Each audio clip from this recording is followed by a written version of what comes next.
ఇవి వచ్చేసి open pores కాదు, అవి పిట్స్. ఏ టోనర్స్ కూడా వీటిని ట్రీట్ చేయలేవు.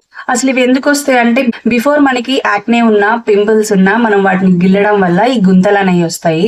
వీటిని ఏంటంటే యాక్నే స్కార్స్ అంటారు, నాట్ ఓపెన్ పోర్. ఈ యాక్నే స్కార్స్ ని ఫిల్ చేయడానికి మనకి చాలా కొలాజిన్ అనేది అవసరం అవుతుంది.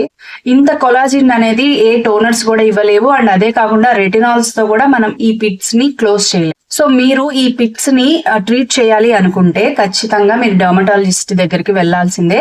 సో అక్కడికి వెళ్ళేసి మైక్రో నీడ్లింగ్ కానీ లేజర్ ట్రీట్మెంట్ కానీ తీసుకుంటే ఈ పిట్స్ అనేది క్లోజ్ అవుతాయి. అండ్ సో ఈ ట్రీట్మెంట్ వల్ల న్యూ కొలాజిన్ అనేది వస్తుంది. సో స్కిన్ ని చాలా వరకు స్మూత్ చేస్తుంది. చాలా మంది ఏంటంటే డెర్మా రోలింగ్ ఇంట్లో చేసేసుకోవచ్చు అంటున్నారు, కానీ అది ఎంత ప్రాపర్ గా చేయాలి, ఎంత డీప్ అనేది మన స్కార్ ని బట్టి అంత డీప్ కి అవి పిన్ చేయాలి అనేది ఉంటుంది. అది డర్మటాలజిస్ట్ కి తెలుస్తుంది.